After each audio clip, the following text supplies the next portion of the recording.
te e la tua famiglia? Iscriviti e sostieni la CISL Pensionati. Avrai più tutele e vantaggi e potrai stampare i dati della tua pensione, il CUD, l'OBSIM, necessari per la dichiarazione dei redditi. Inoltre, i possessori della card CISL possono fare acquisti ed usufruire di sconti, convenzioni, buone spese ed altro ancora. Per ulteriori informazioni e ricevere la consulenza adeguata, vienici a trovare nella sede FNP CISL a te più vicina. La nostra emittente, in occasione dell'87esima Adunata Nazionale degli Alpini a Pordenone, che si è svolta dal 9 all'11 maggio scorso, mette a disposizione di chi volesse un DVD con le riprese della Dunata, fatte da numerose gru da un'altezza di 50 metri. Il costo del DVD è di 30 euro, con la possibilità di spedirlo in tutta Italia. Per qualsiasi informazione o prenotazione potete chiamare i seguenti numeri: 0434 55 5486 o 0434 55 14 55. Ripetiamo: 0434 55 5486 oppure 0434 55 14 55. Gli Alpini, un'occasione unica da rivedere.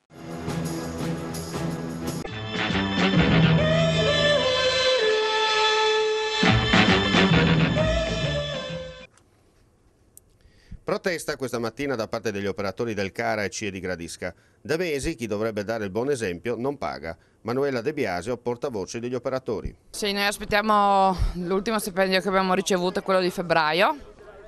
Aspettiamo il 20% da luglio 2013. Le casse in deroga ancora non sappiamo niente perché la Regione sembra non abbia avuto i finanziamenti e siamo veramente alla fine, non abbiamo più niente per poter neanche venire al lavoro, siamo alla fine dei giochi e da soli abbiamo cercato di fare questa manifestazione per sensibilizzare e cercare un po' di solidarietà e che qualcuno ci aiuti. Sta di fatto che lei lancia un appello chiaro, no? Che qualcuno ci aiuti, ma siamo veramente arrivati a questi livelli? Sì, perché la prefettura ci ha aiutato, bisogna dirlo, perché per 7 mesi ci ha erogato lo stipendio all'80% ed è stato un aiuto. La nostra cooperativa deve avere dei problemi e non ci può dare i nostri stipendi e non ci rimane altro che trovarci qua fuori a protestare, a chiedere di nuovo, come ho detto prima, un aiuto. Senta, volevo chiederle, ma voi siete obbligati comunque a fare presenza, no? Sì, perché questa è una manifestazione comunque pacifica e i nostri colleghi sono dentro, portano avanti il loro lavoro come l'hanno sempre fatto da sempre. Il turno è coperto, i lavori vengono fatti di dovere e noi siamo qua fuori anche a nome loro. Nel cambio turno chi entra lascia la manifestazione e i ragazzi che sono all'interno rimarranno qua fuori con noi per l'intera giornata.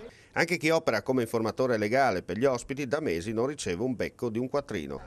Sì, io faccio l'informatore legale per gli ospiti, quindi io do supporto legale agli ospiti per la loro fase per la richiesta di asilo e purtroppo io sono in partita IVA come libero professionista e da agosto 2013 l'ultima fattura evasa è agosto 2013, quindi io continuo a mantenere il mio profilo, continuo a venire col massimo impegno, chiaramente demotivato per questa situazione, speriamo che si risolva perché a me non interessa la responsabilità, a me interessa, io ho una famiglia, mi interessa che venga ripagato il mio lavoro.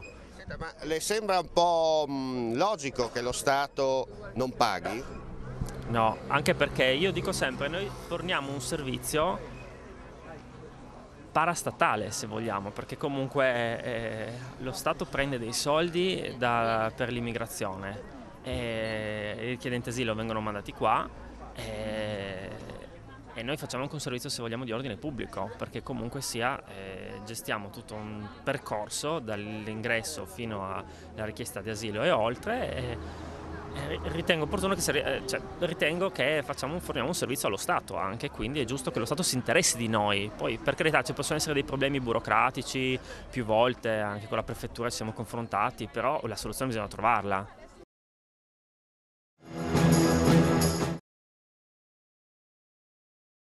Era nato a Trieste ma residente nel Trevigiano. Paolo Antoniassi, 66 anni, il parapendista trovato morto ieri mattina dai tecnici del soccorso alpino di Gemona, inghiottito nel tardo pomeriggio di sabato da un cumulo nembo nel corso di un temporale sul Monte Bernardia.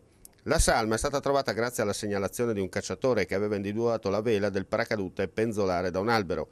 Sul posto anche i militari della Guardia di Finanza e i carabinieri per i rilievi di legge. L'uomo stava volando assieme ad un gruppo di amici sul Monte Bernardi, a Sopra Nimis, quando è avvenuto l'incidente. Il gruppo di sportivi, sorpreso dall'arrivo del temporale, ha tentato atterraggi di fortuna. Tutti i parapendisti sono riusciti a scendere e a mettersi in salvo, ma Antoniassi è stato letteralmente risucchiato ed è sparito alla vista degli amici. Poi, verso le 11:30 di ieri mattina, la tragica scoperta.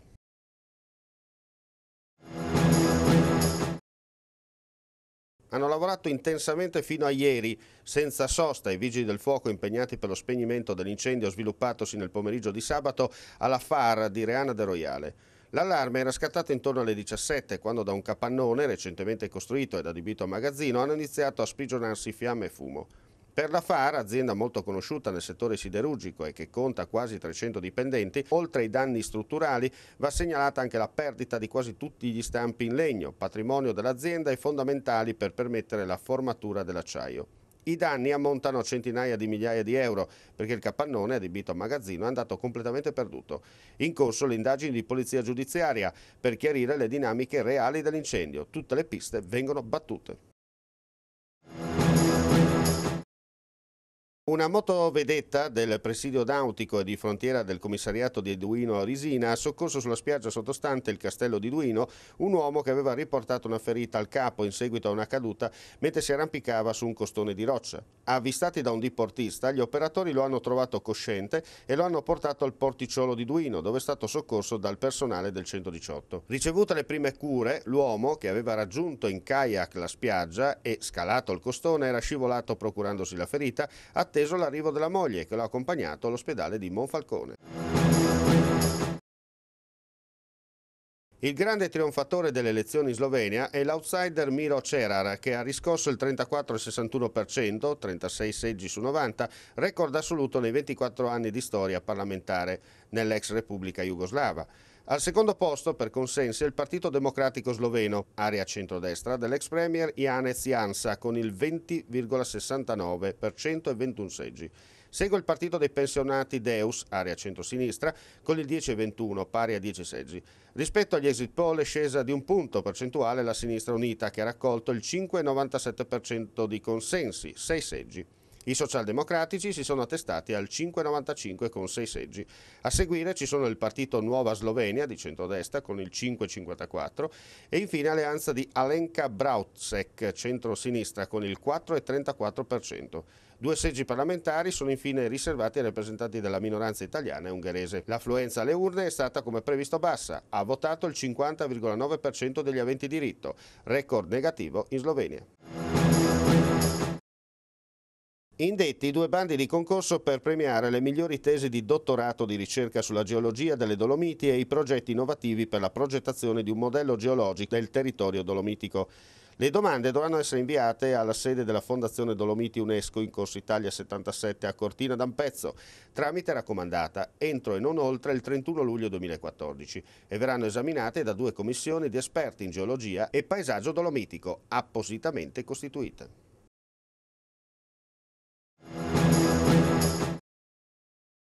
La provincia di Udine rende noto che il punto di ascolto antimobbing di Udine e l'infopoint antimobbing di Tolmezzo rimarranno chiusi per le ferie estive degli addetti dal 14 luglio al 17 luglio e dal 18 agosto al 28 agosto. Sempre la provincia di Udine informa che il Fondo Montagna 2014 non è al momento attivo.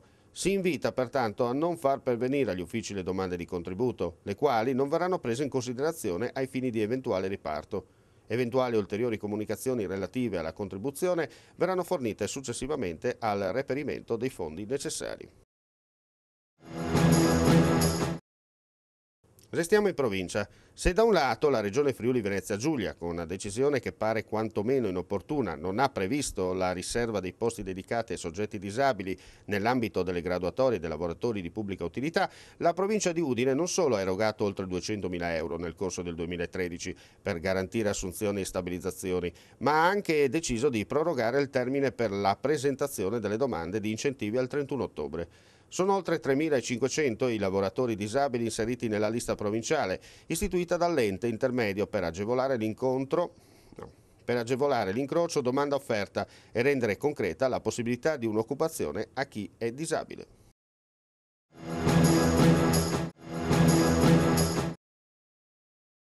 Qual è la situazione del settore del lavoro nell'ambito dell'Alto Friuli? Come sappiamo in Alto Friuli la crisi arriva sempre un pochino dopo rispetto agli altri territori.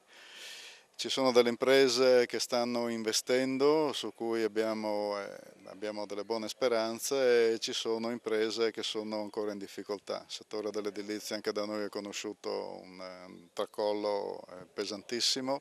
Il settore dei servizi sta pagando altrettanto il peso della crisi. Ci sono imprese che reggono e che hanno recuperato dopo la crisi usando gli ammortizzatori, e quindi speriamo che ci sia l'opportunità di guardare il futuro con un pochino più di serenità. Cosa vi aspettate dalla riorganizzazione prevista a livello regionale? Credo sia un'occasione per i territori montani, perché lavorare insieme credo sia l'unica possibilità che noi abbiamo, fare sinergia, razionalizzare, cooperare soprattutto. Adesso si sta ragionando della programmazione europea 14-20, ci sono risorse disponibili, la Regione ci ha assicurato che terrà conto delle particolarità della montagna con delle indicazioni specifiche. E si tratta di lavorare insieme. Ecco, quello che è iniziato ad esempio in Comunità Montana della Carnia, questo tavolo condiviso di tutti i portatori di interesse, credo sia un buon viatico da allargare poi agli altri territori ovviamente. La spending review ha però avuto significative non positive ripercussioni per la montagna, pensiamo al Tribunale di Tolmezzo e a tutto ciò che portava anche a livello di ricadute economiche adesso. Sicuramente questa cosa preoccupa tutti, non c'è solo il Tribunale, c'è la questione degli uffici postali, ma anche della presenza di altri servizi dello Stato, i punti INPS, piuttosto che gli sportelli dell'Agenzia delle Entrate e così via. Io sono convinto che il recupero di questi servizi passi attraverso il rilancio del sistema economico. Il mercato di Cividale del Friuli è stato spostato negli anni e si è molto dibattuto per gli effetti di questi spostamenti. Lei è contrario al posizionamento di adesso, perché? La lungimiranza di questa amministrazione comunale ha fatto sì che già il primo anno venisse spostato dal centro storico, prima in una via, l'unica arteria di collegamento tra il centro storico e la statale, poi dopo varie sollecitazioni da parte dei commercianti al di là della via di via Monsignor Liva, lasciandolo prima in due piazze e poi nella zona della stazione. La lungimiranza vuole sì che un prodotto recettivo, qual è il mercato, una volta alla settimana, venga decentrato in questa forma, obbligando la gente a fare una passeggiata più lunga, a parcheggiare in forma più distante e soprattutto a svuotare il centro storico che fino oltre le 10:30 del mattino rimane vuoto. Questa è la contrarietà, perché si rivorrebbe il mercato in centro storico, riqualificandolo come è stato anche proposto dall'amministrazione comunale uscente, che dovrebbe, se non altro negli ultimi mesi di mandato, riuscire a riqualificare il mercato nella piazza del centro storico, magari anche creando delle situazioni ad hoc in affitto o ad utilitate dei commercianti come bancarelle fatte su misura e soprattutto che abbiano un impatto all'interno del centro storico diciamo in maniera molto più amalgamata. La soluzione precedente però, quella del mercato nella via di accesso alla città, non era piaciuta ai commercianti. No, è stato assolutamente il default completo, perché ha bloccato l'unica via di accesso a Cividale, ha bloccato una via di accesso a uno degli alberghi che sono in centro storico a Cividale, obbligando i turisti ad andare a piedi a prendere i pullman che si trovano nel parcheggio dei pullman vicino alla stazione, nonostante l'albergo abbia una postazione di fronte per il carico e scarico dei turisti.